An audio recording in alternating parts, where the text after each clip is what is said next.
잃어버린 당신의 추억 둘. 첨부 파일 잃어버린 당신의 추억 둘. 구름 한 점 없이 맑고 화창한 날이었다. 민철과 외삼촌은 말끔하게 양복을 차려입고 나란히 집을 나섰다. 이발소에서 한껏 멋을 내고 온 외삼촌은 양복 위에 감자색 코트를 걸치고 있었다. 중매로 만난 가난한 신부는 외할머니 한복과 외삼촌의 예복, 그리고 신랑이 낄 반지 하나만 예물로 보내왔다. 별다른 흠이 없는데도 30이 넘도록 결혼하지 못한 외삼촌의 처지 때문에 예물에 대해서 아무도 트집을 잡지 않았다. 외할머니는 아무 걱정하지 말고 빈몸으로 와도 좋다고 누누이 강조했다. 실제로 외할머니는 한복을 받고 오히려 걱정하는 기색이 역력했다. 그러나 외가의 진짜 걱정은 다른 데 있었다.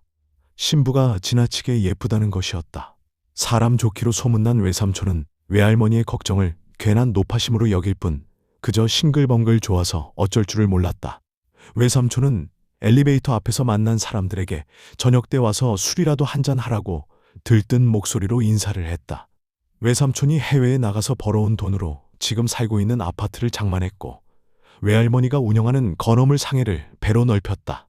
외할아버지가 돌아가시고 송사에 휘말려 얼마 안 되는 재산을 모두 잃고 관절염마저 악화되어 어렵게 살아가고 있는 외할머니에게 외삼촌은 마지막 기댈 곳이기도 했다. 외삼촌의 결혼식에 참석하기 위해 어제 늦게 올라온 어머니는 처음으로 아지에 대해 듣고 흐뭇한 걱정을 하기도 했다. 하루도 빠지지 않고 버스 정류장에서 민철을 기다리는 아가씨가 있다고 말을 꺼낸 외할머니는 그간 곁에서 보고 느낀 것들을 일일이 밝히고 친남 매간도 그렇게 다정할 수 없다는 말로 아지와 민철의 사이를 정의 내렸다. 외할머니가 말하는 동안 부족한 게 있다 싶으면 외삼촌이 옆에서 한마디씩 보탰다. 이렇게 된 거 민철이도 약혼시켜야겠다 하고 말한 것은 작은 이모였다. 아지와 민철의 사이에 대해 아지의 부모도 싫은 내색은 하지 않았다. 아지의 아버지는 기획사를 운영하고 있었다. 때문에 잘 알려진 연예인들이 종종 선물을 들고 집으로 찾아오곤 했다. 아지의 어머니가 외할머니의 건어물 상해에 마른 오징어와 김을 사러 와서 아지는 유명한 연예인이 와서 예쁘다고 쓰다듬는 것도 질색으로 여긴다고. 그런데 민철이만은 아무렇지 않은 듯 손을 잡고 다니고 허리를 껴안고 다니는 걸 보면 신통하다고 사위 삼아야 할 모양이라고 말하곤 했다. 외할머니의 말을 듣는 동안 민철은 동네 아저씨가 예쁘다고 아지의 머리를 쓰다듬기라도 할라치면 뼈로 통해서 물러서거나 손이 스치기라도 하면 몹시 분한 얼굴을 하던 아지의 모습을 떠올렸다. 외삼촌도 무턱대고 아지의 머리를 쓰다듬다가 봉변을 당한 적이 있었다. 외삼촌은 민망해서 어쩔 줄 몰라 했다. 예쁘다고 그러는 거야 라고 아지를 달랬지만 아지는 단호하게 난 싫어 라고 말하는 것이었다. 외삼촌이 미안하다고 거듭 사과를 한 뒤에야 아지가 죄송해요 라고 말했다. 그러나 아지는 끝내 눈물을 글썽였다. 그런데 외할머니는 갑자기 근심스러운 표정으로 아지의 부모가 캐나다로 이민을 준비하고 있다고 말해서 민철을 놀라게 만들었다. 어머니는 어린 아지에게 큰 상처를 입히지 않도록 민철에게 당부했다. 민철은 그럴 때를 대비해서 아지가 어른이 되면 여기 버스 정류장에서 만나기로 했다고. 그러니 무슨 일이 있어도 다시 만나게 될 거라고. 아무런 걱정할 거 없다고 말해서 집안이 한바탕 웃음바다가 되었다. 민철을 업어 키웠다는 작은 이모는 부럽다는 둥, 진짜 순수한 사랑이라는 둥, 꼭 이루어지길 바란다는 둥, 격려와 부러움을 나타냈고 큰 이모는 인생을 좀 더 많이 산 티를 내느라고 두고 봐야 한다. 그러나 만약 헤어지게 되더라도 좋은 추억일 거라고 의심에 찬 눈초리를 보냈다. 외할머니는 아마 세상 끝에다 떼어놔도 다시 만날 아이들이라고 결론을 내렸다. 외삼촌은 화사한 햇볕을 받으면서 아파트 정문을 향해 앞장서 갔다. 코트 단추를 열고 활기차게 걷는 키가 큰 외삼촌에게서 매일 청바지에 잠바만 입고 다니던 때와는 다른 품위와 멋이 느껴졌다. 너는 데모 같은 거 하지 마라. 까불다가 감옥에라도 가면 네 엄마 쓰러진다. 외삼촌은 마침 생각이 났다는 듯이 민철을 바라봤다. 자기 누나에 대한 애정이 듬뿍 담긴 목소리였다. 걱정 마세요. 대답은 그렇게 했어도 민철의 가슴에는 알 수 없는 격정이 휘몰아쳤다. 유신 독재의 실체와 경제 건설이라는 미명 아래 착취당하고 있는 노동자들의 아픔을 학우들에게 듣곤 할 때마다 그에게는 세상에 대한 의무감 같은 것이 자라고 있었다. 그러나 그것은 젊음의 열병과도 같은 것이라고 애써 자신의 마음을 다독였다. 민철은 외삼촌의 말처럼 시장 바닥에서 하루 종일 도라지를 다듬고 마늘을 까는 어머니를 생각하며 늘 도서관에 마음을 묶어두고 있는 중이었다. 재학 중에 고시에 합격해서 어머니를 모셔야 한다는 출세지향적이고 소아적인 태도가 양심을 부끄럽게 만들기도 했지만 그럴수록 더욱 법전을 가까이 잡아당겼다. 세상을 바꾸지 않고 판검사가 되면 유신 정권의 시녀가 되기를 자처하는 것이나 마찬가지라는 따가운 눈총도 그는 묵묵히 견디어내고 있었다. 고등학교 때 존경하던 은사가 학교를 그만두고 통일주체국민회의에 출마했을 때 그는 선생의 당선을 돕기 위해 은사의 동생이기도 한 선배 형들과 유세에 나서기도 했다. 하지만 이제 와서 그 일로 종종 얼굴을 붉힐 수밖에 없었다. 아무도 모르는 일이었지만 의식 없던 당시를 생각하면 저절로 얼굴이 붉어졌다. 그리고 무엇보다 자기를 도와주고 이끌어준 은사를 존경할 수 없게 된 것이 마음 아팠다. 언젠가 때가 되면 자기가 보고 느끼는 세상에 대해 은사에게 편지를 쓸 작정이었지만 그때가 언제일지 그는 아직 판단을 내릴 수가 없었다. 나와 관계가 좋다는 것 또는 좋은 사람이라는 것과 세상에 필요한 사람이 되는 것, 특히 옳고 그름 또는 진실과 정의를 갈파하고 그것을 위해 산다는 것은 전혀 다른 것임을 그는 깨달아가고 있었다. 만약에 월미도에 회 먹으러 가다가 외할머니하고 외삼촌 신부가 물에 빠지면 누구부터 구하실 겁니까? 민철은 문득 자기가 해결하지 못하는 딜레마가 떠올라서 외삼촌에게 질문을 던졌다. 외삼촌에게 어떤 대답을 구한다기보다는 갑자기 밀려온 정체성의 혼란에서 벗어나기 위한 것이었다. 당연히 외할머니지. 싱겁게 그런 건 왜 묻냐? 외삼촌다운 대답이었다. 민철은 고개를 끄덕이며 나중에 아기를 낳아도 그렇겠느냐고 묻고 싶은 걸 참았다. 아지가 아파트 정문 앞에 서서 기다리고 있었다. 민철은 뛰다시피 해서 아지에게 다가갔다. 엄마랑 같이 온다며 왜 나와 있어? 전화하니까 내려갔다고 해서 먼저 와서 기다리고 있는 거야. 아빠가 차 함께 타고 가재. 난 삼촌이랑 가야 해. 삼촌도 같이 타고 가면 되잖아. 택시 타고 갈 거라면서. 아빠한테 신세 지는 것도 그렇고 비좁지 않을까? 아지의 아버지는 어느새 미끄러지듯 다가와서 그들 앞에 차를 세우고 내렸다. 휘미까지 덮이는 장발인데도 불구하고 흐트러짐 없는 모습이었다. 게다가 하얀 얼굴에는 여유 있는 웃음이 넘쳤다. 민철이가 아지의 아버지에게 인사를 하고 있는데 외삼촌이 다가왔다. 아지의 아버지는 외삼촌에게 손을 내밀어 축하 인사를 건네고 함께 차를 타고 가자고 했다. 아지의 어머니가 연한 쥐색 투피스를 입고 아지의 동생 아라와 함께 나타났다. 아라는 아지보다 2살밖에 어리지 않는데 응석바지였다. 민철은 아지 어머니를 볼 때마다 서정주의 국화꽃을 떠올리곤 했다. 그 중에서도 특히 먼 젊음의 뒤안길에서 돌아와 인제는 거울 앞에 선 내 누님 같은 꽃이여 라는 시구는 마치 아지의 어머니를 위해 쓰여진 것 같은 느낌이 들었다. 아지의 어머니는 민철을 껴안고 내 사위 하면서 어깨를 토닥였다. 민철은 가만히 있었지만 저절로 얼굴이 붉어졌다. 아지의 아버지는 벌써 운전석에 앉아서 사람들이 차에 타기를 기다리고 있었다. 아지의 어머니는 아라를 안고 앞에 타고 외삼촌과 민철 그리고 아지는 뒤에 나란히 탔다. 아지의 아버지는 외삼촌에게 신혼여행을 어디로 갈 거냐고 물었다. 외삼촌은 마땅히 대답을 못하고 망설였다. 신혼여행 갈 준비를 전혀 하지 않은 것이었다. 아지의 어머니가 당신이 가까운 곳에 데려다 주라고 했다. 아지의 아버지는 그게 좋겠다고 흔쾌히 대답했다. 그들이 탄 포니2가 인천항 앞을 지나고 있었다. 민철은 문득 뉴질랜드나 캐나다, 스위스 같은 먼 나라를 떠올렸다.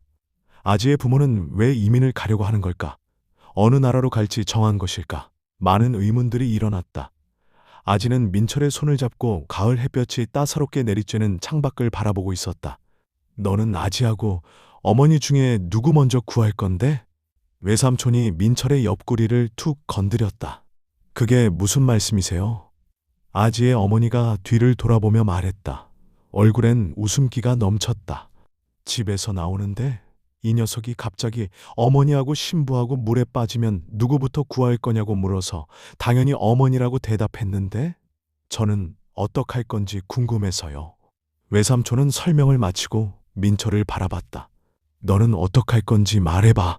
민철은 대답을 못하고 아지와 아지의 어머니를 바라봤다.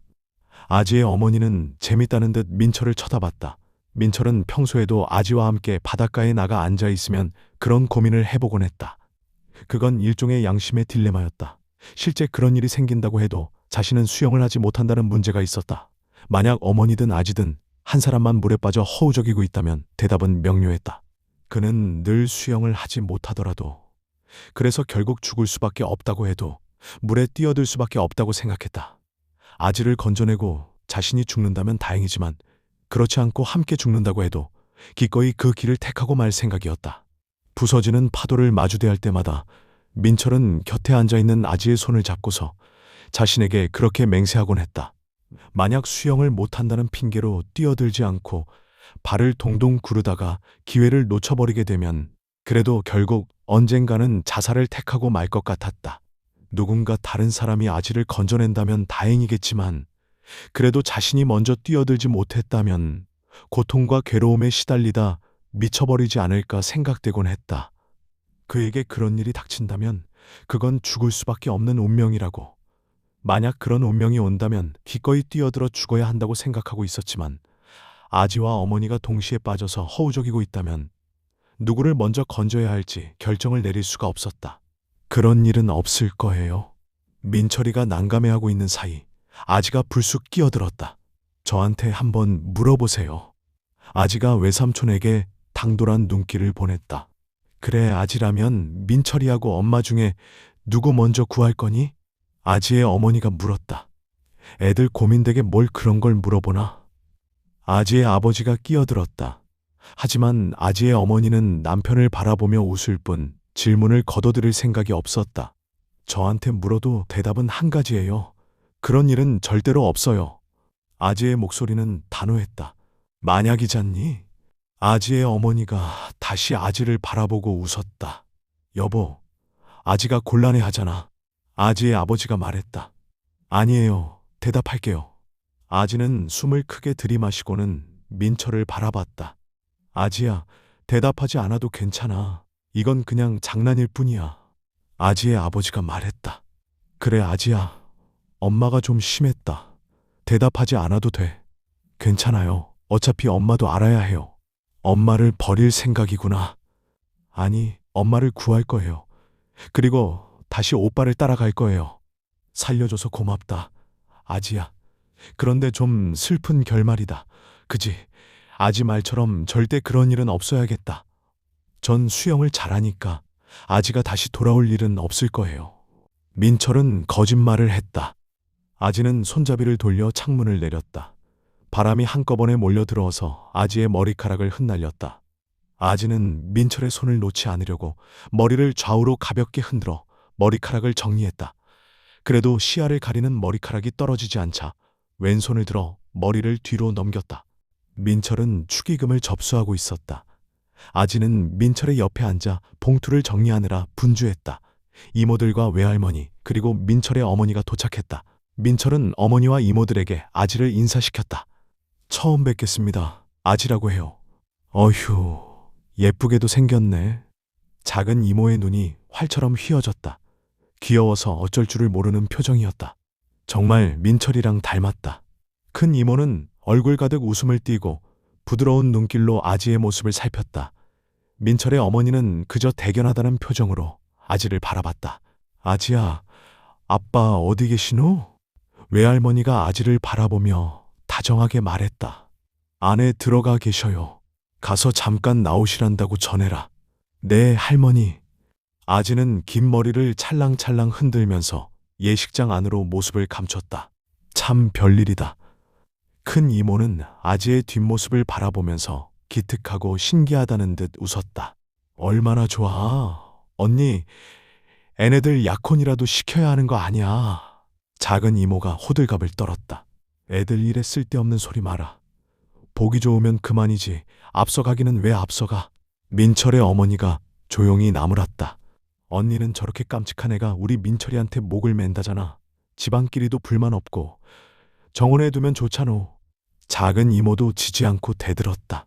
목을 매다니. 낡고 치든 어른 마음으로 아이들 속을 더럽히지 말아라. 내가 보기엔 더없이 좋은 오누이 같은데 어른들이 자꾸 속되게 만드는 것 같다. 민철의 어머니가 작은 이모를 꾸짖었다. 민철이 애미 말이 맞다. 외할머니가 거들었다. 언제 언니 말이 틀린 적 있어?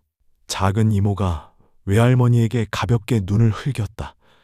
예식장 안에서 아지와 아지의 아버지가 나오자 여자들은 다소곳이 표정을 바꾸고 기다렸다. 아라와 아지의 어머니도 뒤따라 나왔다. 외할머니는 혼자 앉아있으면 허전할 것 같다면서 아지의 아버지에게 옆에 앉아달라고 부탁했다. 신랑 나이가 있어서 달리 생각할 사람도 없겠지만 외할머니는 초라해서 혼자 앉아있기 싫다는 것이었다. 아지의 아버지는 젊은 사람이 앉아있어도 괜찮은 거라면 그렇게 하죠 라고 승낙을 했다. 그 사이 부침성이 많고 싹싹한 아지의 어머니가 민철의 어머니 손을 잡고 민철에 대한 칭찬으로 상견례를 대신하고 있었다. 오늘처럼 한복을 곱게 차려입지 않아도 곱다는 소리를 많이 듣는 민철의 어머니지만 아지의 어머니에 비하면 나이 차이도 나고 구닥다리 티가 났다. 그런데도 아지의 어머니는 친정 언니라도 만난 듯 반갑게 맞아주었다. 예식을 시작할 시간이 다 되어서야 신부가 나타났다. 신부는 대기실에 앉아서 다소곳이 사진 촬영에 응하고 있었다. 외삼촌은 상기된 얼굴로 신부의 긴장을 풀어주려고 자상하게 굴었다. 외삼촌이 잠은 잘 잤느냐, 아침은 챙겨 먹었느냐는 등등의 사소한 질문들을 했지만 신부는 대답하지 않고 못 들은 척했다. 긴장한 탓인지 신부는 그다지 기쁜 얼굴이 아니었다.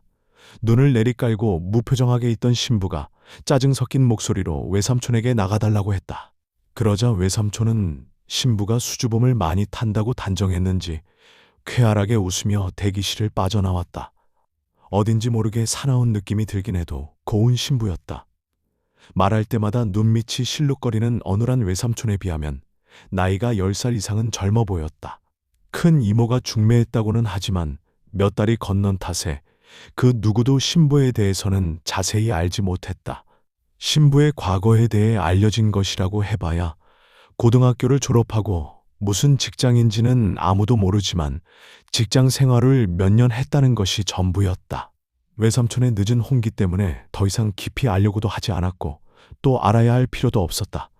나무랄 데 없는 처녀가 결혼해준다는 것만으로 고마울 따름이었던 것이다.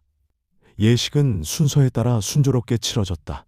신랑의 표정이 상기되고 들떠있는 것에 비해 신부가 지나치게 위축되어 바들바들 떨었다는 것만 빼면 평범한 결혼식이었다. 예식이 끝나고 가족 사진 촬영이 있었다. 가족들 속에서 아진의 식구들도 함께 포즈를 잡았다. 신부와 신랑의 친구들이 거의 없어서 조카들과 이모부들이 동원되었다. 아지와 민철이도 신부 옆에서 앞뒤로 서서 펑 소리를 내며 터지는 플래시 세례를 받았다. 숙모님, 천사처럼 예뻐요. 아지가 속삭였다. 아지와 눈이 마주친 신부가 처음으로 웃음 띤 표정을 지었다. 하객들은 뷔페 식당으로 몰려갔다. 큰 외삼촌과 이모부들은 외할머니를 모시고 폐백실로 갔다. 아지의 아버지도 외할머니의 부탁으로 자리를 함께했다. 한복으로 갈아입은 신부는 더 어려 보였다. 외할머니는 신부의 치마폭에 대추와 밤을 던져주며 떡두꺼비 같은 아들딸 낳고 잘 살아라 축복을 아끼지 않았다. 사람들은 신랑 신부를 전송하기 위해 포니투를 에워쌌다. 아지의 어머니는 앞자리에 타고 있었다. 송도 해수욕장에 들렀다가 조용한 데서 하룻밤 묵어오겠다고 말한 사람은 신랑이 아니라 아지의 어머니였다. 오늘은 우리 집에서 아지랑 함께 자야겠네? 아라 혼자 집에 두고 나가면 안 돼. 아지의 어머니는 민철에게 당부하는 것도 잊지 않았다. 아라는 아지의 손을 잡고 서서 멀어져 가는 승용차를 향해 손을 흔들었다. 신랑 신부를 태운 차가 멀어지자 외할머니는 눈물을 훔쳤다. 욕망의 노래. 시장에서 일을 마친 어머니가 돌아왔다. 저녁을 먹고 나서는 어머니의 설거지를 도왔다. 그리고 그는 생강과 당귀와 대추를 적당한 비율로 넣어 차를 끓였다. 어머니는 그새 텔레비전을 켜놓은 채 잠들었다. 텔레비전에서 얼마 전에 장관으로 임명된 조성민이 나와서 인터뷰를 하고 있었다. 중소기업의 사장이던 그가 장관에 발탁된 것은 다소 파격적인 인사였다. 그는 대기업의 총수자리까지 올라갔다가 벤처기업을 일으켜 단일 기업으로 대기업에 버금가는 매출 실적을 올린 신화적 인물이었다. 그는 시종 여유 있는 미소를 머금고 부드럽고 분명한 어조로 기자들의 질문에 답변했다.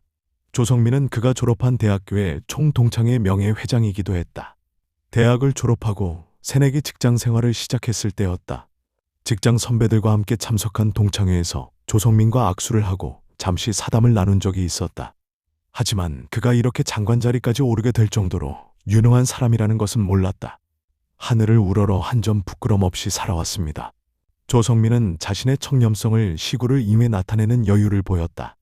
인터뷰가 끝나자 그는 텔레비전을 끄고 방으로 돌아왔다. 책상 앞에 앉았지만 새로 받은 오더에 관해서 어떤 아이디어도 떠오르지 않았다. 그는 작업에 몰두하지 못하고 하트게임과 프리셋을 번갈아가며 했다. 하지만 집중해서 게임에 몰두할 수 없었다. 그는 11시 10분 전부터 인터넷 접속을 시도했다. 그러나 어쩐 일인지 번번이 실패하였다. 마치 무언가가 그의 접속을 방해하고 있는 것 같았다. 아이디와 비밀번호를 확인 중입니다. 접속이 이루어진 건 11시 정각을 넘기고 다시 10여 분이 지난 다음이었다. 그는 푸시케님과 1대1 대화를 요청했다. 푸시케님은 접속 중이 아닙니다. 1초도 안 돼 부재를 알리는 메시지가 올라왔다. 푸시케가 그 사이를 기다리지 못하고 나갔을지 몰라 걱정되었다. 그는 대화창을 열어놓은 채 컴퓨터 앞에 앉아 있었다. 아무것도 하지 못하고 30분을 기다렸다.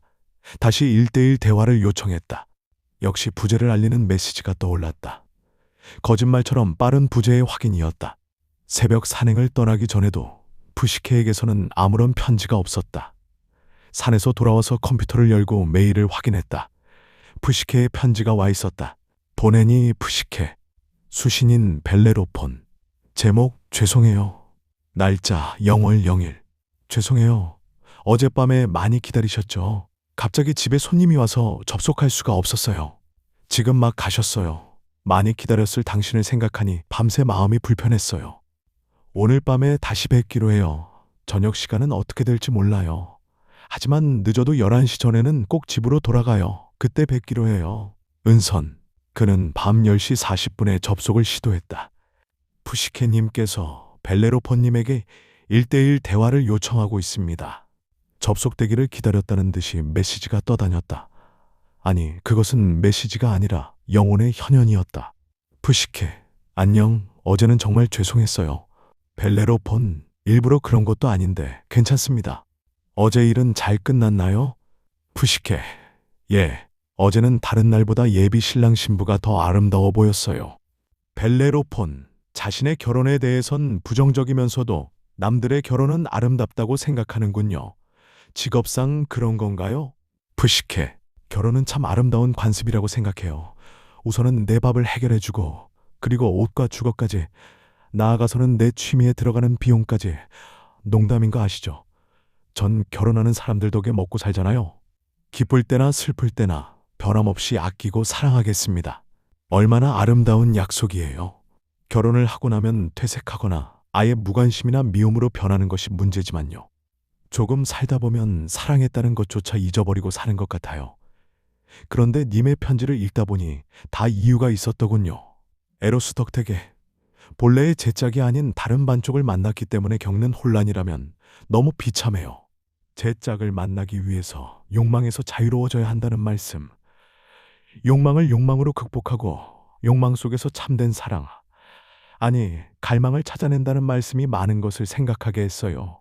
아름다움에 대한 직관을 되찾는 그 순간 이룰 수 있는 합일에 대해서도요. 욕망을 가지고 논다는, 욕망을 즐긴다는 그 한계가 어디까지인지는 모르겠지만요. 벨레로폰, 한계가 중요한 건 아닐 겁니다. 자신의 욕망을 부끄럽게 여기지 않을 수 있어야겠죠. 굳이 한계를 말한다면 부끄러움을 느끼는 그 순간이 한계일 테죠. 푸시케, 그런데 님은 욕망에서 자유로운 건가요? 욕망으로부터 자유로워진다는 것은 무엇을 뜻하죠? 짐작은 가지만 정확히는 모르겠어요. 내가 생각하는 게 맞는지도 모르겠고. 벨레로폰, 처음엔 그 여인 아지 때문에 욕망을 멀리하려고 애써왔던 것 같습니다. 그 여인에 대한 제 감정은 처음부터 욕망이 아니었습니다. 저는 그때 그 여인을 향한 제 마음을 감히 갈망이었다고 말하고 싶습니다. 아름다움에 대한 직관 그 자체였죠. 합의를 눈앞에 둔 그 여인의 실종 뒤로 저는 욕망을 경멸해왔던 것 같습니다. 나도 욕망에서 자유로울 수는 없었으니까 그렇게나마 욕망을 피하는 것이 그 여인을 위한 일이라고 생각했던 겁니다. 그러나 욕망은 내 정신세계를 노예처럼 끌고 다녔죠. 그러다 보니 육체는 육체대로 피폐해지고 정신은 정신대로 허약해져 있었습니다.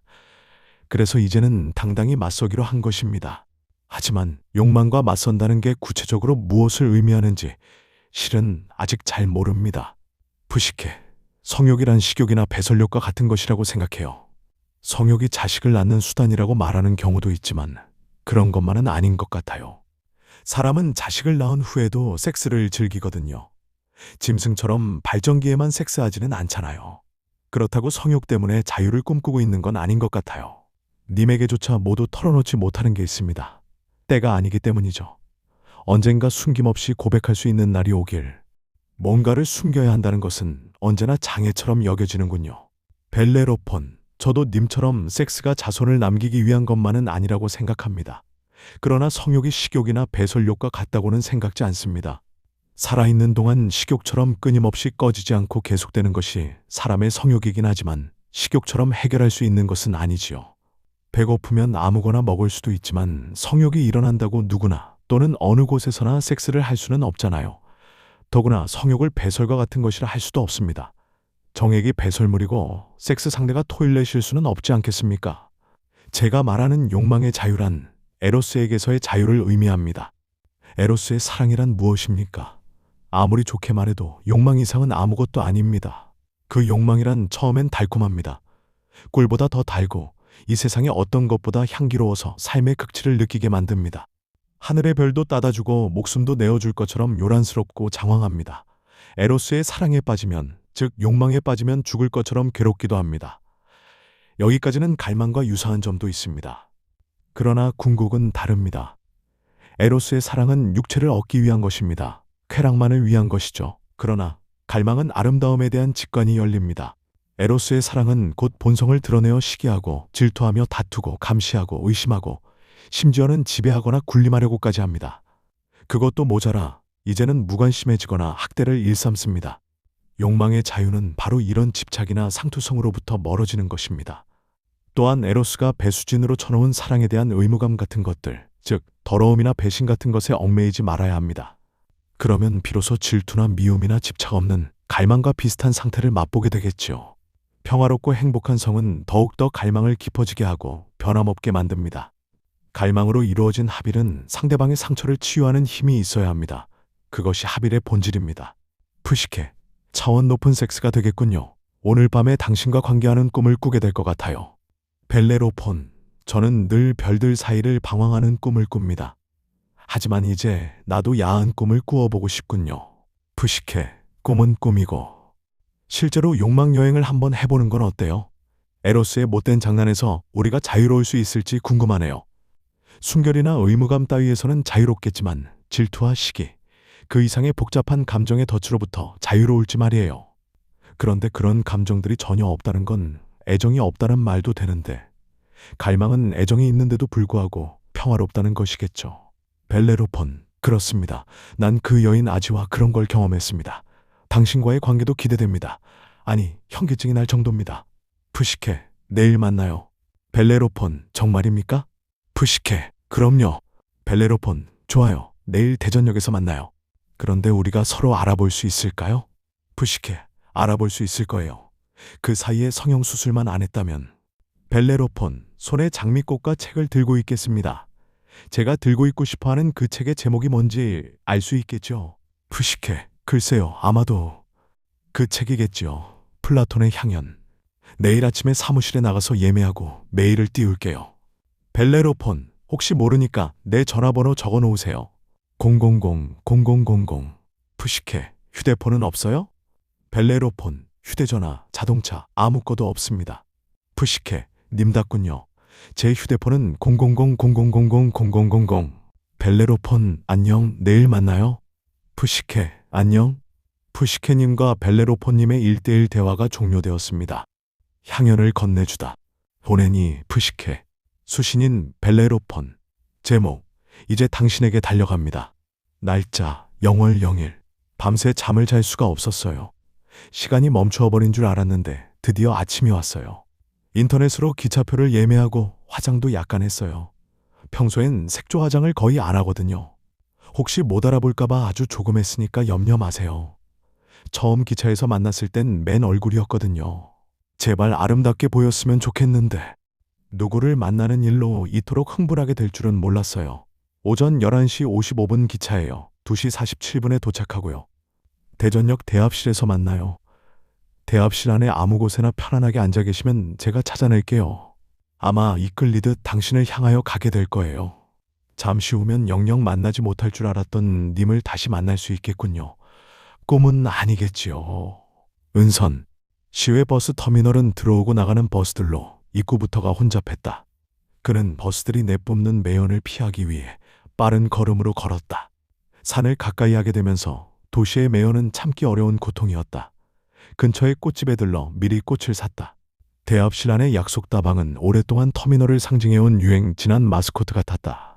떠나거나 도착하는 사람, 기다리거나 보내는 사람의 표정은 모두 비슷해서 분간하기가 어려웠다. 중요한 물건이나 현금은 보관하지 마십시오. 라고 쓴 유료 보관함 앞을 지나서 붐비는 사람들 사이를 헤치고 대합실 안으로 깊숙이 들어온 그의 표정도 그들과 뒤섞였다. 은설은 들뜬 마음으로 여행사에 들러서 예약해둔 기차표를 찾았다. 그러나 막상 플랫폼에서 기차를 기다리는 동안 초조하고 불안해졌다. 정말 꿈에 젖은 듯한 그 남자에게 가는 것인지, 비현실로 가득 찬 것 같은 그 남자를 이렇게 선뜻 경계심 없이 만나도 되는 것인지 자꾸만 내면에서 질문이 터져나왔다. 은서는 자신이 정말로 어떤 욕망에 사로잡힌 건 아닌지 의심스러웠다. 지금껏 무덤덤하기만 하던 몸이 그 남자로 인해 터무니없이 젖기 시작한 것은 사실이지만 이렇게 쉽게 여행을 떠나게 될 줄은 몰랐다. 그것도 욕망 여행이라니. 전날 밤 조성민이 내려왔을 때도 은서는 벨레를 상상하면서 조성민을 껴안았다. 섹스하는 내내 벨레만을 떠올렸다. 떠올린 것이 아니라 저절로 떠올랐다. 기차에 올라탄 그녀는 자리에 앉자마자 팔짱을 끼고 등받이에 기댔다. 그리고 눈을 지그시 감았다. 지금까지 그녀에게 삶이란 획득하거나 벗어나야 할 그 무엇이었다. 은서는 획득하기 위해 섬기고 벗어나기 위해 섬겼다. 그것이 자신에게 주어진 운명이라고 여겨왔다. 행복하지는 않았지만 사는 것이 그다지 외롭거나 힘들지만은 않다고 생각하고 자신에게 주어진 운명을 담담하게 받아들여온 터였다. 그것이 가장 안전하고 평화로운 선택이라고 그녀는 믿어왔다. 은서는 처음 기차에서 벨레와 마주쳤을 때부터 자신을 이끄는 어떤 힘을 느꼈다. 하지만 돌연하고 낯설기만 한 감정이어서 받아들여지지 않았던 기억이 떠올랐다. 바다에서 그와 잠깐 이야기를 나누다 그에게 이유 없이 기대고 싶어져서, 또 그의 연약하고 애잔한 목소리가 너무 강렬하게 자신을 끌어당기는 게 두려워서 서둘러 작별 인사를 하고 자리를 떠났다가 1시간도 채 못 되어 다시 바닷가로 되돌아왔었다. 그러나 이미 그는 떠나고 없었다. 은서는 피식 웃었지만 쓸쓸해지는 자신 때문에 당황했었다. 은서는 민철을 다시 만날 수 없으리라고 생각해왔다. 하지만 잠시 처음으로 남자를 온기 있는 생물로 기억할 수 있었다. 막연한 그리움이었다. 자신에게 남자란 모두 상처의 근원이었는데 그만은 어쩐지 자신이 감싸주어야 할 대상처럼 여겨졌다. 그러나 자신의 그런 마음이 부담스럽고 어색했다. 은서는 그가 남기고 간 위험한 파문을 덧없는 감정의 사치일 것이라고 애써 부인해왔다. 그 모든 불가능의 시간과 그리움의 벽을 깨고 기차는 달렸다. 이 열차 잠시 후면 대전역에 도착합니다. 내리실 분은 미리미리 준비하셨다가 기차가 완전히 정차한 다음 차례로 내리시기 바랍니다. 수많은 생각들이 끊임없이 일어났다 사라지는 길고도 짧은 시간이었다. 기차가 천천히 대전역으로 진입하다가 이윽고 멈췄다. 그 멈춤이 그녀에게는 그와의 포옹같이 숨막히는 떨림으로 다가왔다. 플랫폼에 발을 딛자 신라원의 입구인 것처럼 야릇한 흥분이 밀려왔다. 삶을 허비하고 있는 것은 아닐까. 지금의 감정은 그녀가 겪어본 적이 없는 달고 풍성한 것이었다. 하지만 그녀는 불안감으로 그렇게 되뇌었다. 불안한 감정 위로 그녀가 섬기는 남자의 얼굴이 잠시 표류하듯 스쳐갔다. 섬긴다고 할 수밖에 없는 남자였다. 사랑하지도 이해하지도 않는 남자였지만 은서는 섬겨왔다. 22이던 때부터 32이 된 지금까지. 며칠 전 인터뷰에서 한 점 부끄럼 없이 살았습니다. 라고 말하던 그의 얼굴은 은선에게 약간의 죄책감을 안겨주었다.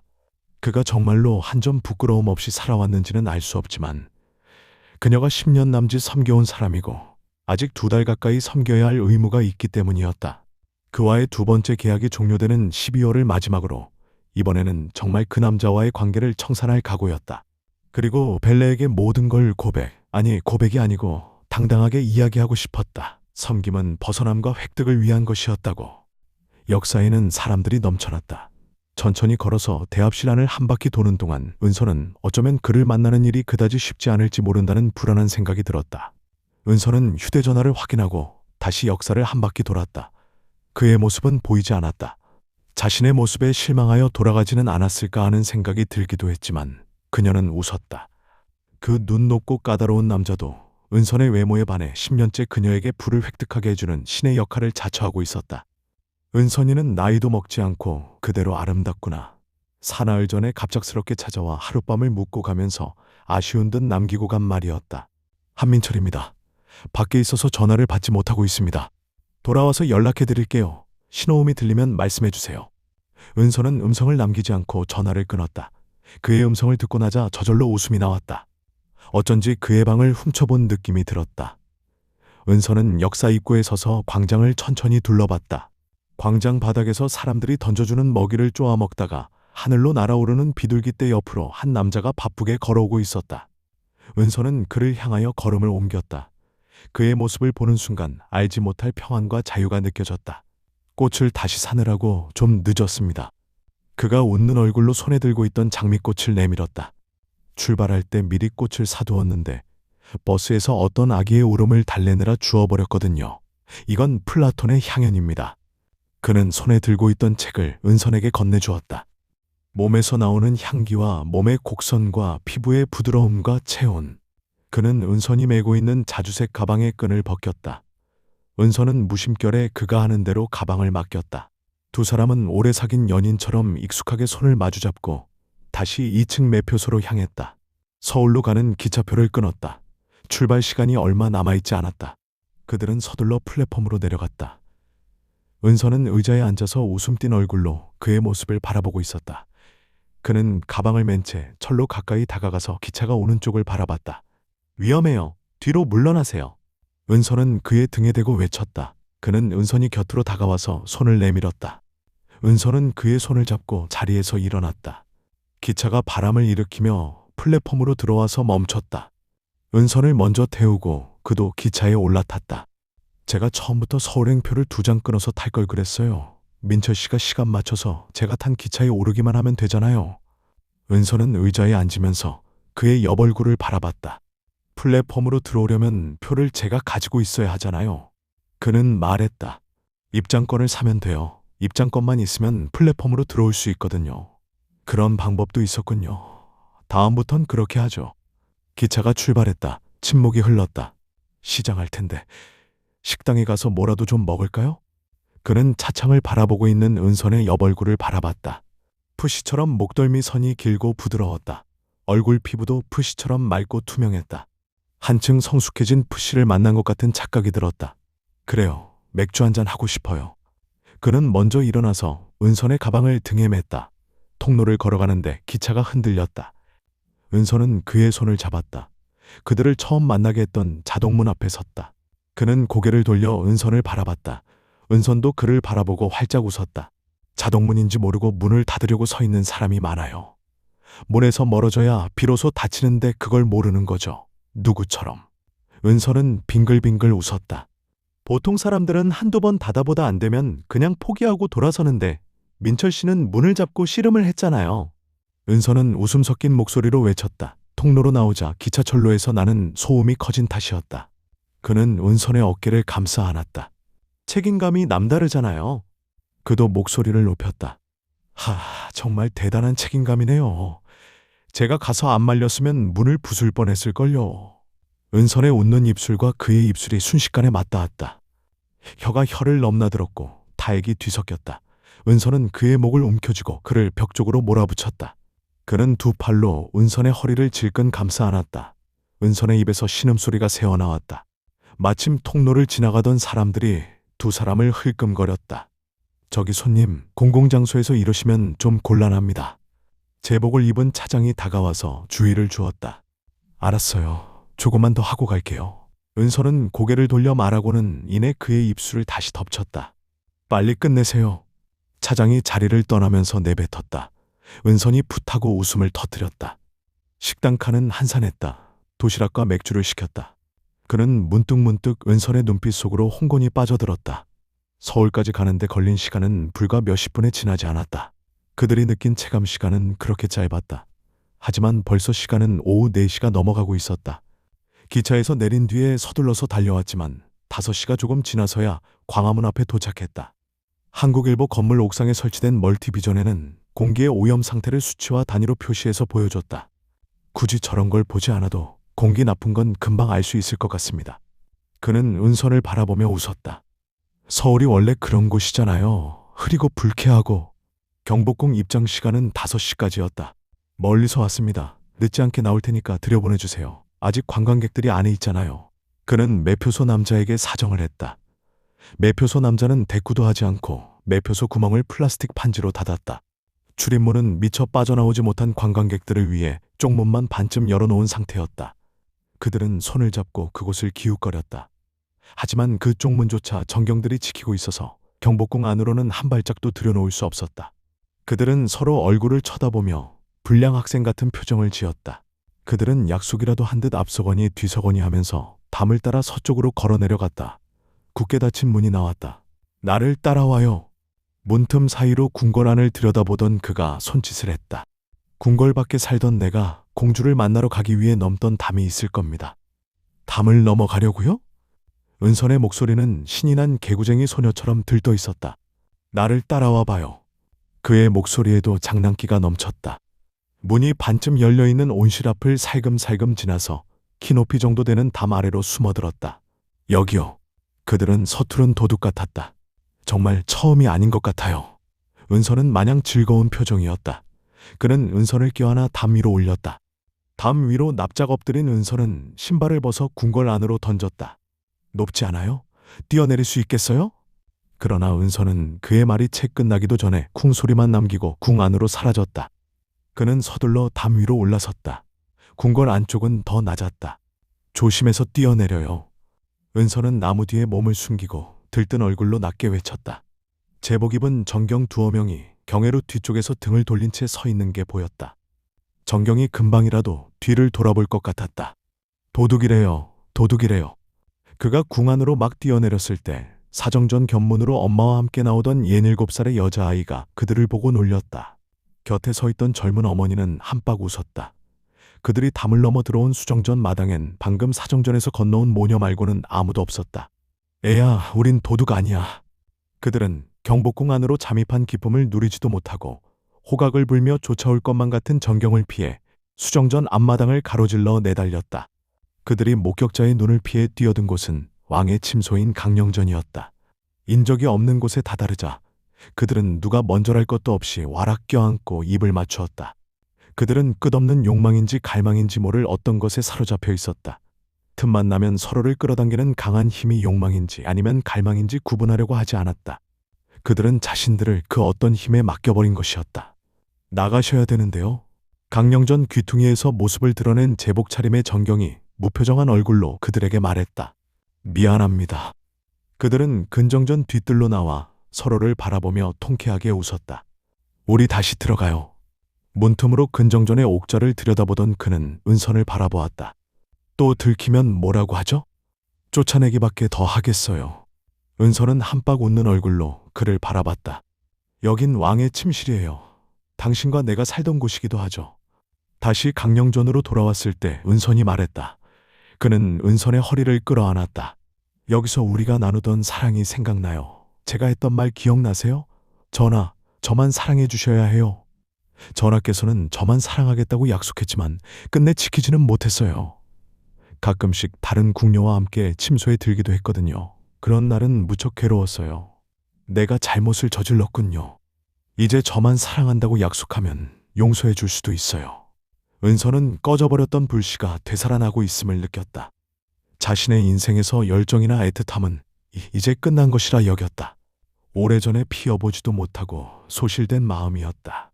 함정이 될 수도 있는 행복한 감정, 결혼이라는 것으로 귀결짓고 싶어지는 황홀함이었다. 자칫 너무 행복해서 그 다음 삶은 생각할 수 없게 만드는 위태롭기조차 한 감정이었다. 은서는 그의 손을 잡고 강령전 뒤로 달렸다. 으슥한 곳에 이르러서 그를 껴안고 키스를 퍼부었다. 그는 은선의 몸을 손으로 더듬었다. 은선의 손이 그의 혁대를 풀고 바지 자크를 열었다. 은선은 뜨겁게 달구어진 그의 그것을 잡고 손에 힘을 주었다.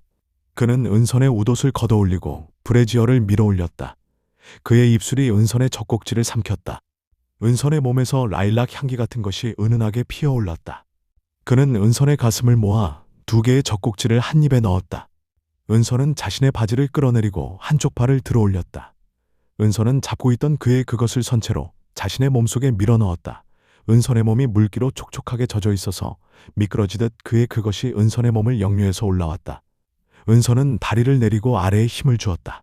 그는 은선을 벽에 밀어붙이고 격렬하게 춤을 추기 시작했다. 두 사람의 뜨거운 몸은 신음소리를 토하면서 서로를 끌어당겼다. 나중에 격정이 몰아치려는 순간 그는 숨을 멈추고 동작도 멈췄다.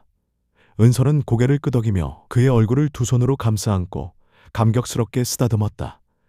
그는 은선의 바지를 올려 자크를 채워주고 웃옷을 내려 바로 입혔다. 그녀가 삶을 버리고 섬겨온 것은 조성민이라는 남자가 아니라 조성민이가 그녀에게 줄 수 있는 부였다. 그동안 그녀는 자신이 선택한 삶이 얼마나 건조하고 외로운 것이었는지조차 모르고 있었다. 음지처럼 언제나 서늘하기만 했던 삶에 익숙해진 지 오래였던 그녀에게 그는 뜨거운 경험이었다.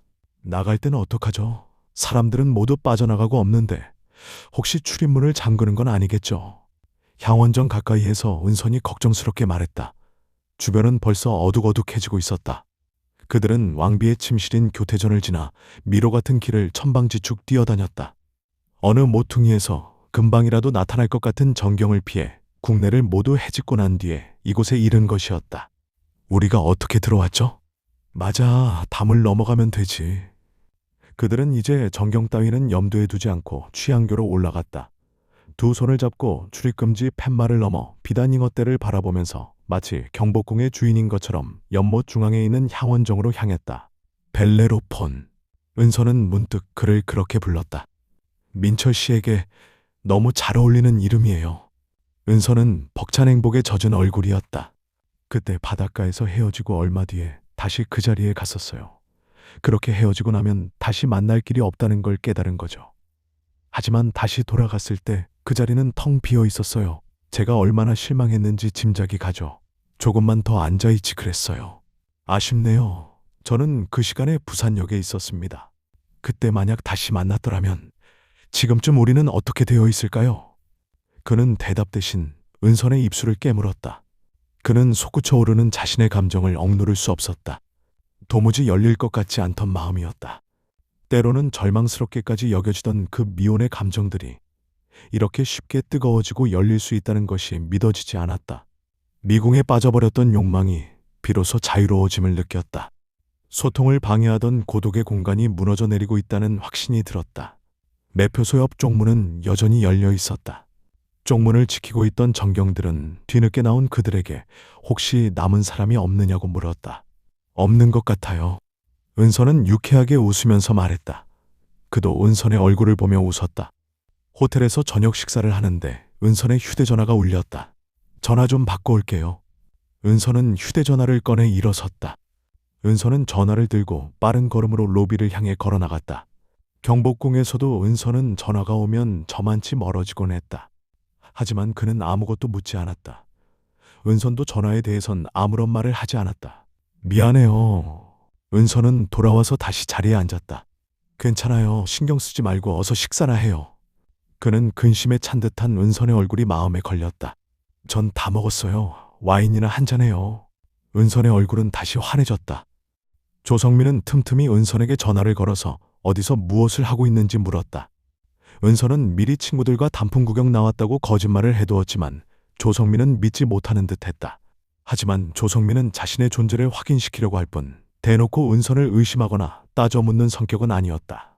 어차피 계약 기간 동안에는 도망가거나 숨어버릴 은선이가 아니라는 것을 조성민은 알고 있었다. 만약 떠난다고 하더라도 당당하게 갈 여자라고 믿고 있었다. 벨레를 만나기 전에 은선은 조성민을 섬기게 된 자신의 불운을 치부의 기회로 여기는 비정한 사람이었다.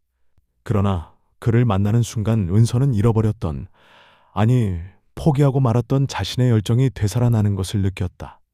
조성민이 마련해준 온실 안에서 가슴 아프게 방기해버렸던 20대의 젊음이 새삼스럽게 은선의 마음을 아프게도 하고 쓸쓸하게도 만들었다. 민철 씨가 원하는 건 뭐든지 다 해주고 싶어요. 은선은 아무것도 모르는 그에게 미안하고 죄스러웠다. 나도 은선 씨한테 뭐든지 다 해줄게요.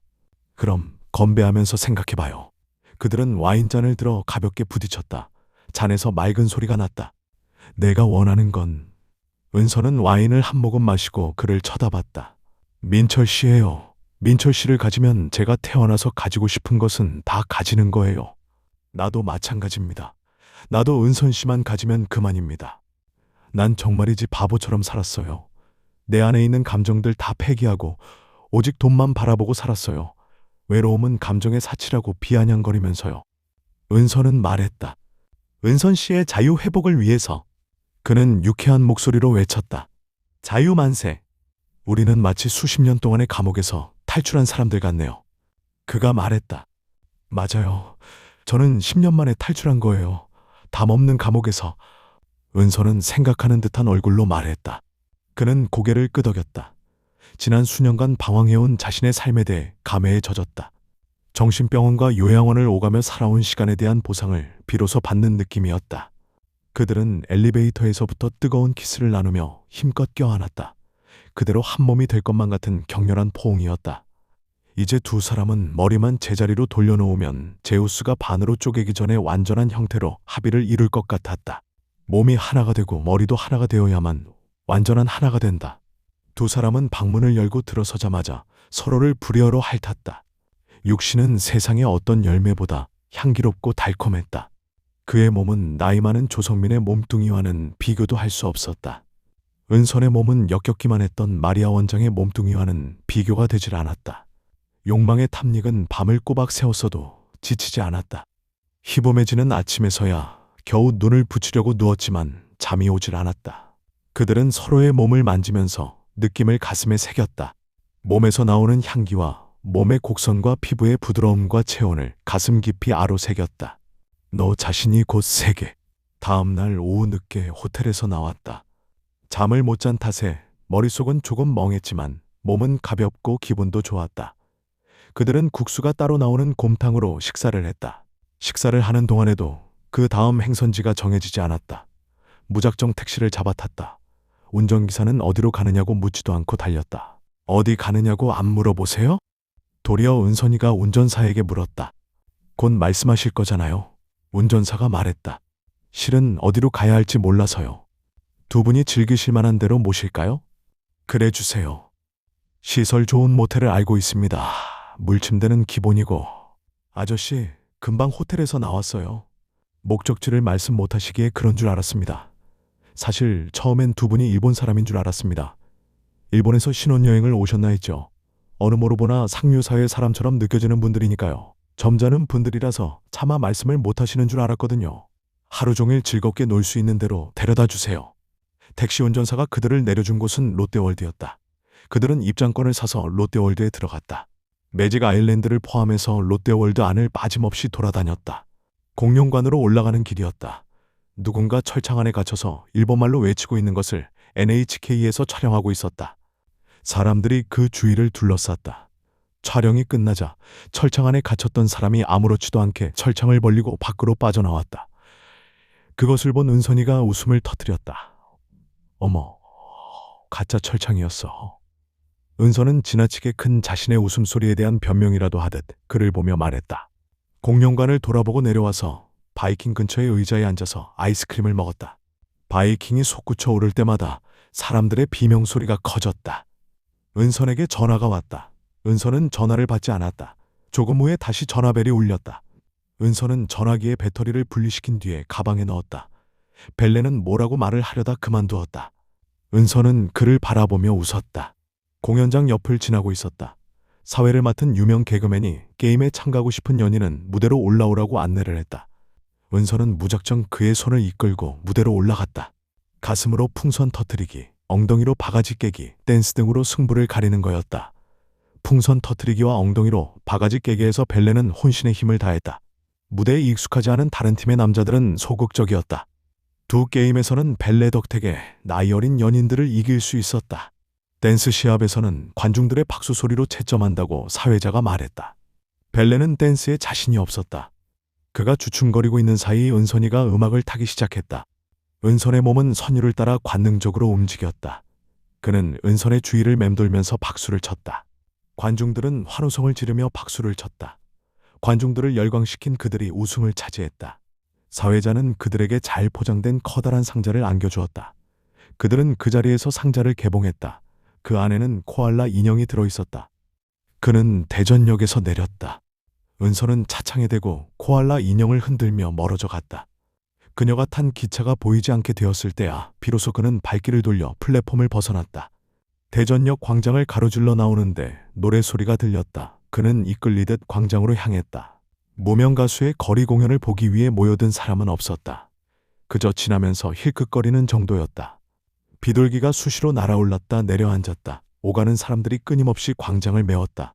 맑은 하늘로 울려 퍼지는 기타 소리와 음향기기를 통해 흘러나오는 무명 가수의 노래소리는 쓸쓸하고 허전했다. 그는 노래소리를 들으며 한참 동안 그곳에 머물러 있었다. 집으로 돌아왔을 땐 늦은 밤이었다. 벨레는 회사 야유회에 참석하기 위해 산행에서 서둘러 돌아왔다. 가벼운 옷차림으로 집을 나서는데 전화벨이 울렸다. 노만호였다. 선생님, 그래, 잘 지냈지. 목소리가 별로 좋지 않은데 무슨 일이 있나? 그냥 지내기가 좀 힘듭니다. 답답하고. 그럼 오늘 나하고 바람 쐬러 갈까? 예, 그러겠습니다. 전에 그 까까머리 친구는 두고 혼자 나오게. 유일한 제 친구를 싫어하시는군요. 싫어하는 게 아니야. 사실 오늘 회사 야유회가 있는 날이야. 빠질 수는 없고 해서 같이 가려는 거야. 그 친구는 인상이 너무 험악해서 사람들이 불편해할 거야. 제 말은 잘 됐습니다. 선생님께도 절대적으로 복종하도록 잘 타일러 놓았습니다. 하긴 사납게 굴진 않더군. 좋을 대로 하게. 하지만 사람들이 겁먹지 않도록 말과 행동을 조심하도록 주의를 주게. 직원들을 태운 소형 버스는 이미 야유회 장소인 송면으로 떠나고 정한과 수진이가 그들을 기다리고 있었다. 함께 가야 할 사람이 있는데 괜찮겠지. 벨레가 말했다. 상관은 없는데 누구 여자야? 정한은 호기심을 감추지 않았다. 그냥 아는 사람인데 할 이야기가 있다고 해서 같이 가자고 했어. 잘했다. 어째 분위기가 달라졌어. 얼굴이 화사한 걸 보면 여자라도 사귀고 있는 것 같은 느낌인데. 설마 나한테까지 숨기고 있는 건 아니지? 사귀는 여자가 없지는 않지만 아직 인사시킬 단계는 아니다. 네가 방해할까봐 걱정도 되고. 방해는 무슨, 뺏으면 뺏었지. 정한은 웃음을 터뜨렸다. 요즘 수진이가 나 많이 밀어준다. 생각보다 능력이 있더라고. 여자는 품어주면 정성을 쏟게 되어 있거든. 결혼을 전제로 하지 않으니까 부담도 없어. 정한은 차에 앉아서 담배를 피우고 있는 수진을 힐끗 쳐다봤다. 뭐해, 빨리 안 가고. 차 안에서 기다리고 있던 수진이가 소리쳤다. 마침 노만호와 류창홍이 다가오고 있는 걸 발견한 정한은 대답을 하려다 말고 그쪽으로 고개를 돌렸다. 쟤네들이 여기 왜 와? 정한은 곤혹스런 표정으로 벨레를 바라봤다. 내가 기다리는 사람들이야. 아는 사람이냐? 노만호잖아. 실아파 부두목이란다. 우연히 술자리 몇 번 했어. 언젠가 지가 최고 권력자가 될 거라는 환상에 사로잡혀 있더군. 완전히 또라이야. 패싸움하다가 야구방망이로 뒤통수가 까진 뒤에 좀 이상해졌단다. 두목이 돌봐주고 있어서 아무도 무시 못해. 근데 어떻게 저런 사람을 알아? 선생님, 저희들 왔습니다. 노만호와 류창홍이 허리를 굽혀 인사를 했다. 정한은 자진해서 노만호에게 악수를 청했다. 그러나 노만호는 정한을 처음 보는 사람처럼 대했다. 형님, 저 모르시겠습니까? 큰형님 모시고 단란주점에서 한잔할 때 인사드린 적 있는데요. 정한은 벨레에게 선생님이라고 깍듯이 대하는 노만호를 어떻게 부를지 망설이다가 말을 걸었다. 정한은 운전대를 잡고 있었고 벨레와 노만호, 류창홍은 뒷자리에 탔다. 동승석에 앉은 수진은 팔짱을 낀 채 침묵을 지키고 있었다. 알아. 선생님하고 친구인 것 같아서 모른 척했어. 서로 곤란하니까. 난 선생님 말씀을 들으려고 왔을 뿐이니까 오늘은 나를 무시하고 편안하게 지내면 좋겠다. 노만호가 말했다. 어쨌든 우리 회사 야유회에 왔으니까 즐겁게 보내다 가십시오. 정화는 곁눈질로 벨레를 돌아보고 앞을 쳐다봤다. 정화는 긴장을 감추려는 듯 가볍게 콧노래를 불렀다. 벨레는 눈을 감고 있었다. 충성심 강하던 노만호가 깡패였다는 것은 의외였다. 노만호의 나이가 많다는 것은 알고 있었지만 친구인 정환이가 형님으로 부르는 게 귀에 거슬리고 난감했다. 선생님, 저는 깡패가 아닙니다. 제 꿈은 위대한 정치가가 되는 것입니다. 그러나 선생님을 위해서는 다른 무엇이 되어도 상관없습니다. 제 목숨은 조직의 것이 아니라 선생님의 것입니다. 깡패든 아니든 상관없다. 조용히 가자. 벨레는 눈을 떴지만 노만호는 거들떠보지도 않고 앞을 바라봤다. 그리고 친구, 미안하지만 오늘만큼은 이 친구를 형님이라고 부르지 말게. 그냥 뭐랄까 노영이라고 부르면 좋겠네. 그렇게 하도록 하십시오. 노만호가 말했다. 노전무라고 부르는 게 좋겠습니다. 괜찮겠습니까? 정환이 말했다. 그럽시다. 선생님 계실 때만 전무라고 부르십시오. 송명 계곡에 도착했다. 그들은 사장을 위해 따로 쳐놓은 텐트로 들어가 자리를 잡았다.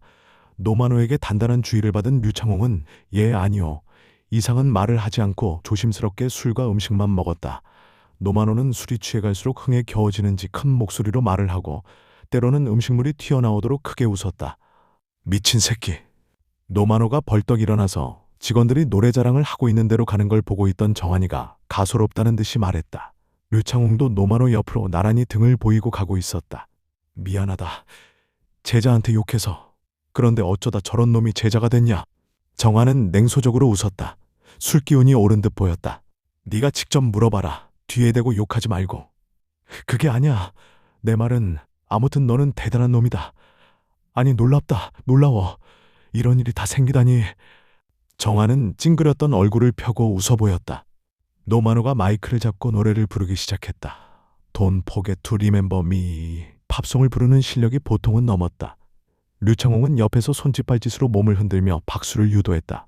노래와 박수가 어색하게 어우러졌다. 노만호가 박수를 치지 말라고 손짓을 했다.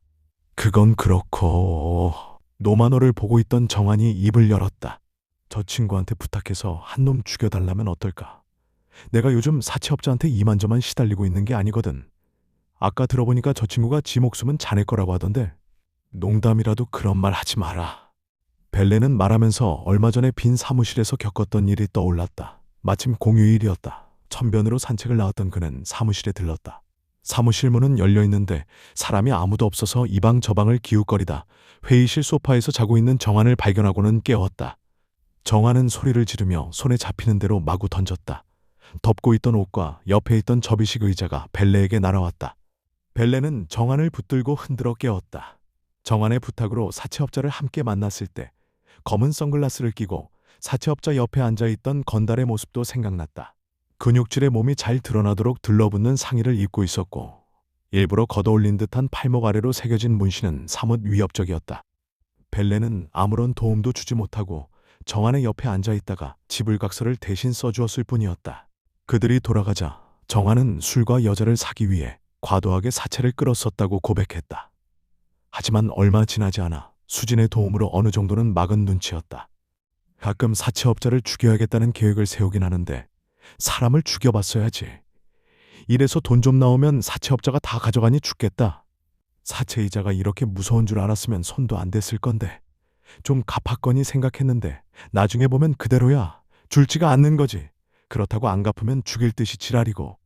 요즘은 사채업자 위에서 살고 있다는 생각밖에 안 들어. 내가 그래도 대한민국 최고 학벌인데 너처럼 시골 수재는 못 돼도 시골 상위권의 명문대 출신인데 사채업자 위에서 산다는 게 말이 되냐? 차라리 죽여버리는 게 낫지. 내가 너한테 꼼짝 못하는 이유가 뭔지 아냐? 학교 다닐 때 너를 따라잡을 수가 없었거든. 너만 따라잡으면 나도 1등인데 너 때문에 1등은 늘 포기였다. 아니 아무리 열심히 해도 못 따라잡았어. 밤 새우고 지랄 다 해도 성적 발표 때 보면 네가 1등이야. 그래서 내 머릿속에 너는 우수한 놈으로 각인되어 버렸어. 지금은 내가 너보다 더 높은 사장인데도 그 생각이 나를 놓아주지 않는 것 같아. 네 좋은 머리, 아니 그 이상의 뭔가가 있을 법해. 아무튼 그걸로 이 문제를 해결해주면 좋겠다. 나도 너를 선생님이라고 부를까? 너는 나보다 훨씬 똑똑하니까 뭔가 해결 방법이 있을 것 아니냐? 술이 많이 취한 것 같다. 벨레가 말하는데 노마노가 돌아오고 있었다. 류창홍이 마이크를 받아 노래를 부르며 어울리지 않게 배꼽춤을 추기 시작했다. 직원들이 박수를 치면서 폭소를 터뜨렸다. 정아는 술을 병째 마시기 시작했다. 정아는 입을 굳게 다물고 있었지만 거꾸로 올라온 음식이 입가로 흘러내렸다. 직원들은 정한을 부축해서 차에 태웠다. 수진이가 운전을 하고 벨레와 노마노, 류창홍은 뒷자리에 탔다. 직원들의 노랫소리가 점점 멀어졌다. 벨레는 노마노와 류창홍과 함께 사무실 앞에서 내렸다. 수진은 정한을 태우고 집으로 갔다. 위대한 정치가. 벨레는 노마노를 모처럼 그렇게 불렀다. 예, 선생님. 자네 사람 죽여봤나? 예, 죽여봤습니다. 언제? 20대 초반에 상대편 두목을 칼로 담갔습니다. 몇 년 살았어? 청송에서 2년 반, 공주에서 3년, 김천에서 1년 살았습니다. 그 뒤로 조직의 인정을 받았군. 예, 솔직히 그렇습니다. 지금은 무엇을 위해서 사나? 제 목숨은 선생님 겁니다. 내 친구를 위해서 사람을 죽여줄 수 있겠나? 말씀만 하십시오. 하하.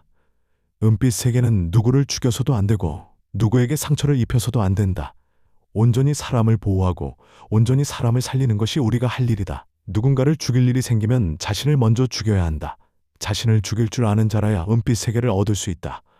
그리고 네 목숨은 네 것이지 그 누구의 것도 아니다. 너는 누구를 위해 충성을 하는 것이 아니라 자기의 신념에 따라 움직이는 것이다. 너 자신이 곧 세계라는 뜻이다. 너는 무엇을 위해 사는 것이 아니라 세계가 너를 위해서 존재하고 있다는 의미도 된다. 명심하겠습니다. 그만 돌아가라. 나도 들어가서 좀 쉬어야겠다. 오늘 가르침 큰 힘이 되었습니다. 또 찾아뵙겠습니다. 선생님 가시는 거 보고 가겠습니다. 그래, 잘 가라. 아차, 선생님. 노마노가 불렀다. 그들 반대편으로 걸어가던 벨레가 걸음을 멈추고 뒤돌아봤다. 육재형과 민상규를 만났습니다. 모두들 세상으로 돌아왔군. 언제 시간 내서 한번 만나자. 동지들인데. 제가 자리를 만들어 보겠습니다. 노마노와 류창홍은 다시 허리를 숙여 인사를 하고 되돌아섰다. 벨레는 천변을 따라 걸어오면서 정신병동에서 만난 사람들의 얼굴을 떠올렸다. 그것과 세상의 경계는 모호한 가운데 분명했다. 벨레는 집으로 돌아와서 화장실로 뛰어들어갔으나 바지를 내린 채 다시 자기 방으로 가서 책을 집어왔다. 좌변기에 앉아서 책을 펼쳤다. 그는 중고등학교 때 읽었던 소설들을 다시 읽고 있었다. 얼마 전 해밍웨이의 작품을 읽었고 요즘은 카프카의 작품을 읽고 있는 중이었다. 그러나 그가 손에 들고 있는 책은 나보코프의 작품이었다. 카프카를 읽다가 집중력이 떨어지면 다시 나보코프의 작품을 읽고 또 집중력이 떨어지면 카프카를 읽었으나 어느 순간부터는 나보코프의 작품에 빠져들었다. 너무 오래 앉아 있어서 다리가 저렸다. 그는 책을 내려놓고 샤워기 아래로 갔다. 온수를 틀어놓고 오랫동안 샤워를 했다. 바디 샴푸로 먼지를 씻어낸 뒤에도 물줄기를 맞으며 서 있었다. 은선에 대한 생각이 비처럼 내려서 그의 온 마음을 적셨다. 아니, 은선에게 보낼 잃어버린 당신의 추억 셋을 머릿속으로 쓰고 또 썼다.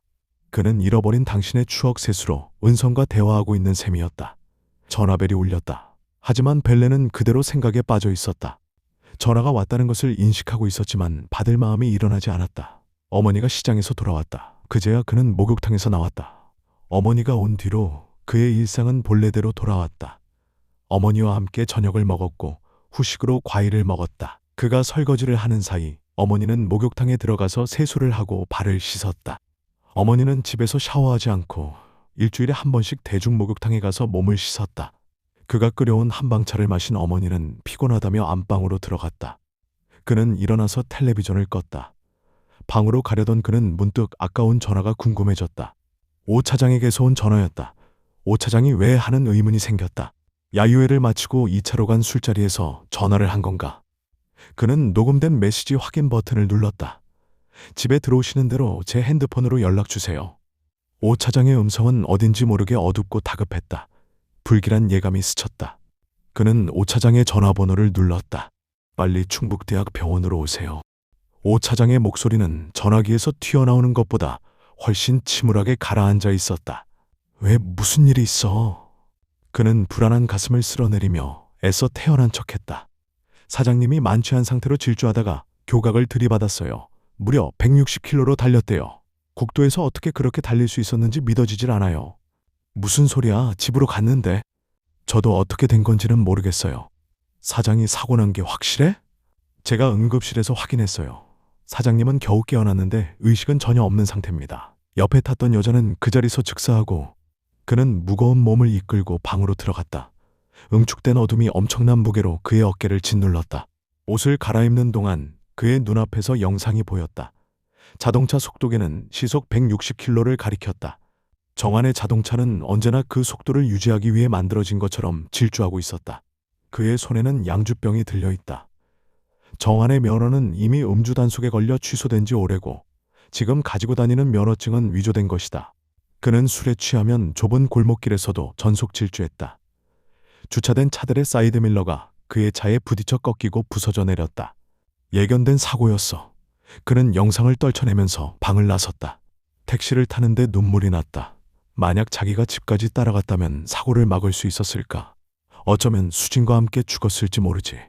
수진 대신 내가 따라 나섰을 수도 있었겠지. 아마 술이 조금 깨자 다시 술을 마시려고 집을 나선 거겠지. 정신병원에 가둬야 할 것은 사람이 아니라 술인지도 모르지.